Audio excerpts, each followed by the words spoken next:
အားလုံးသူကိုတာလီစွာပါလေးရီအဖန်ကကြိုဆိုပါရရှင်ကြောက်ဖြူမြို့နယ်မဒေးကျွန်းကဒေသခံရေးလုပ်သားတွေရဲ့မူလရှာဖွေစားတောက်ရာနေရာတွေမှာကြောက်ဖြူရေးနဲ့စိတ်ကံလာဆောက်မယ်ဆိုတဲ့စီမံချက်ကြောင့်ဒေသခံတွေရဲ့အသက်မွေးဝမ်းကြောင်းလုပ်ငန်းကိုထိခိုက်လာတဲ့အကြောင်းလေးရီအဖန်ရဲ့ဝိုင်းတော်သားကေစုကပေးပို့ထားပါရရှင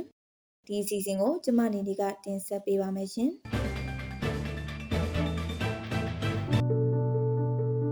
်ဒီကျမအရင်ကပိုင်ဟာဘွေစသလုံးမလေးရဝီတီဆောင်ပြီးလေငါဟလုံးမလေးရဝီတီကဆောင်ကင်းဝီတီမပြီးပိုက်တေးတဲ့ဒီအခုကအကျွမ်းထားမှနေလို့ငါပြီးအတိခံဖို့ဖနေရ ရခိုင်ပြည်နယ်ကြောက်ကျူမြို့နယ်ကဘေးကျုံလို့ခေါ်တဲ့ကျွန်းလေးတစ်ကျွန်းပါဒေသခံတွေမိယုဖလာနေထိုင်လာခဲ့ကြတာဖြစ်ပါတယ်ကိုမောင်ရှေရဲ့ပြောပြချက်အရဆိုရင်ဒီကျွန်းမှာငါးပစုံကနန်းနဲ့စတဲ့ပင်လယ်စာတွေဟာဘယ်နေရာမှာမဆိုရှာတွေ့နိုင်တဲ့ဒီပေါ်များခဲ့တယ်လို့ဆိုပါတယ်ပြီးတော့ဒီကျွန်းဟာသူတို့ရဲ့ဥယျာဉ်စိုက်ခင်းဒီကျွန်းဟာသူတို့ရဲ့ဟင်းစားရှာဖွေတဲ့နေရာဒီပင်လယ်ပြင်ကတော့သူတို့ဘဝမိခိုရနေရာဖြစ်ခဲ့တယ်ဆိုပါတော့အခုတော့သူတို့ရဲ့မိယုဗလာအသက်မွေးဝမ်းကြောင်းတွေကိုစွန့်ရတော့မှာဖြစ်တယ်လို့ဒီနေရာကလွှဲရင်ဘယ်မှာမှအရှိမရှာခြင်းနဲ့ကိုမောင်ရှည်တို့မိသားစုအဖို့တော့ဒီကျွန်းမှာပဲအငတ်ပေးဆိုင်နေကြရပြီဖြစ်ပါတယ်အရင်ကဆိုကေရှိဒီမှာငွေအောင်ဆုံးတော်တော်များကြီးကိစ္စစောအရှိကြောင့်ဖို့ဝဲဆောင်အတိုင်းဝေပြီးမရှင်းတယ်လေကျွန်တော်မိသားစုဒီငုံငဲ့တယ်အခုလိုမျိုးထွက်ပေါက်ပိတ်ပြီးတော့အငတ်ပေးဂျုံနေရတာဟာကိုမောင်ရှည်တို့မိသားစုတစ်ခုတည်းမဟုတ်ဘူးဒီကျွန်းမှာမွေးပြီးတော့ကြီးပြင်းသူကိုဒီကျွန်းမှာပဲရှာဖွေစားတောက်နေနေတဲ့ရခိုင်တိုင်းရင်းသားကြေးရွာ၄ရွာရှိပါတယ်အဲ့ဒီကျွန်းနာမည်ကမဒေးကျွန်းလို့ခေါ်ပါတယ်မဒေးကျွန်းမှာရွာ၄ရွာရှိပြီးတော့အိမ်ခြေ900အိမ်ထောင်စု960ကျော်နဲ့လူဦးရေ3000ကျော်ရှိပါတယ်ဒီအိမ်ထောင်စုအလုံးနေထိုင်တဲ့ဧရိယာဟာတရုတ်နဲ့မြန်မာအစိုးရတို့ယင်းနှစ်စိတ်ကန်းတိဆောက်မယ်ဆိုတဲ့နေရာဖြစ်လာခဲ့ပါတယ်ငါပစတီဝလာကေချက်ဖူမိုးထားတာလို့ရောငယ်ချက်ဖူမိုးတပုံတို့အတော်လေးငါပစွမ်းပန်ဇာတိဆိုအနာကပေးရစေရာ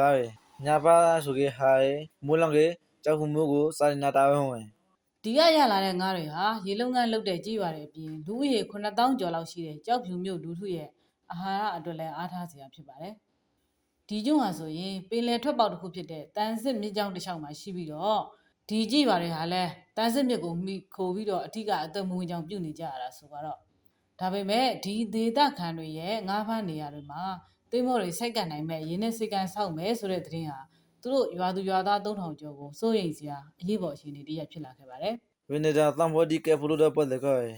အခုရောက်ရတဲ့ကိုတယောက်လေးဝင်လို့မှဗီဒီယိုဝင်ထုတ်လို့ကျွန်တော်ဟာဘွေစားတော့နေရာလေးမဟင်းရောက်ပြီးဘုံကိုရောက်ပြီးချေကိုဟာလုံးမလာကေကျွန်တော်ဇဟမ်းမှာဟာဘွေစားတော့ကေဘူးလ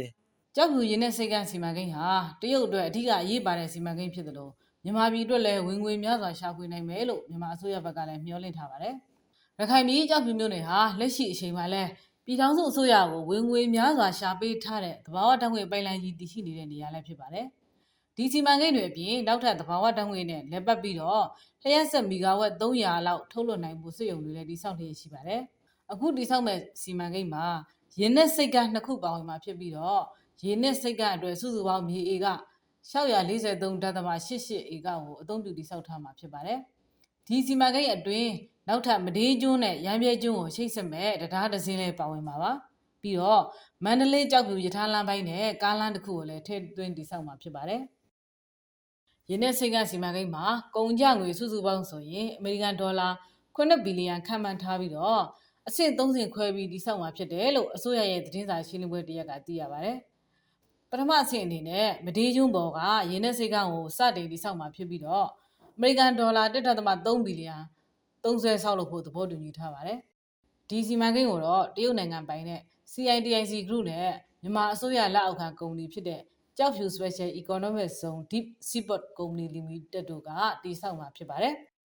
်အစုရှယ်ယာပိုင်ဆိုင်မှုအနေနဲ့ဆိုရင်တော့တရုတ်ဘက်က80%နဲ့မြန်မာဘက်က30%ပိုင်ဆိုင်ကြမယ်လို့သိရပါတယ်။ရင်းနှီးစင်ကန်စီမံကိန်းကြောင့်လို့တန်ဆက်မြေကြောင်းတလျှောက်ရေလုံငန်းများစွာကိုပစ္စည်းသွားမှာဖြစ်ပြီးတော့ဒီအတွက်တာဝန်ရှိသူတွေဘက်ကကြိုတင်ပြင်ဆင်မှုတွေနဲ့ဒေသခံရေလုံသားတွေအတွက်အစားထိုးအသက်မွေးကြောင်းတွေအလုတ်ကိုင်အခွင့်အလမ်းတွေကြိုတင်ပြင်ဆင်ထားဖို့လည်းလိုအပ်ပါတယ်။အာဏာသိမ်းအစိုးရနဲ့တရုတ်ရင်းနှီးမြှုပ်နှံမှုကုမ္ပဏီတွေအနေနဲ့ကတော့ဒီလိုပြင်ဆင်မှုတွေမရှိတဲ့အပြင်စီမံကိန်းနဲ့ပတ်သက်ပြီးတော့ပွင့်လင်းမြင်သာမှုတွေလည်းမရှိခဲ့ဘူးလို့ တဘာပေါင်းရင်ထိမ့်သိမ်းရေးနဲ့တယံဇာတဝန်ကြီးဌာနလက်အောက်မှာအလုပ်လုပ်ခဲ့မှုတဲ့လက်ရှိစီရီယံပြုတ်လုံနေတဲ့မမီမီကပြောပါတယ် ဒီနေ့စိတ်ကန်းကတော်တော်များများပေါ့နော်ဒီရွှေဟိုဟာတွေတောက်ငွေဒီဟာတွေရှိတယ်နောက်တစ်ခုကတခြားစီးပွားရေးလုပ်ငန်းတွေရှိသလို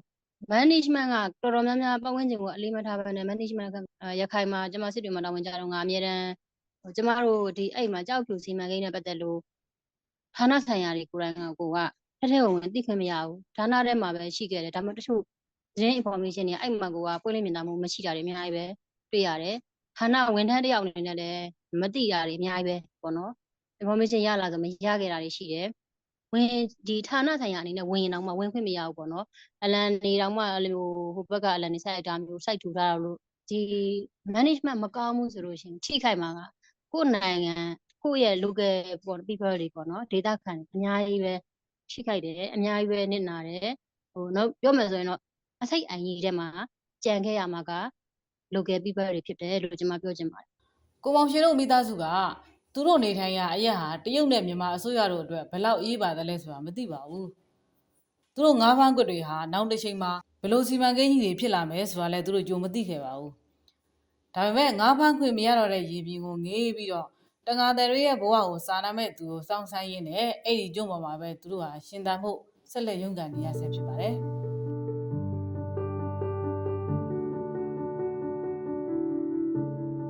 ဒီအစီအစဉ်ကိုတော့ Act Journalism Network EJN ကပံ့ပိုးပေးထားတာဖြစ်ပြီး Leary FM ကတင်ဆက်ပေးတာဖြစ်ပါတယ်ရှင်။ထူးခြားတဲ့ရခိုင်သတင်းတွေကိုလည်း Leary FM ရဲ့ Facebook နဲ့ website တွေမှာလည်းနေ့စဉ်ဝင်ရောက်ကြည့်ရှုနိုင်ပါတယ်ရှင်။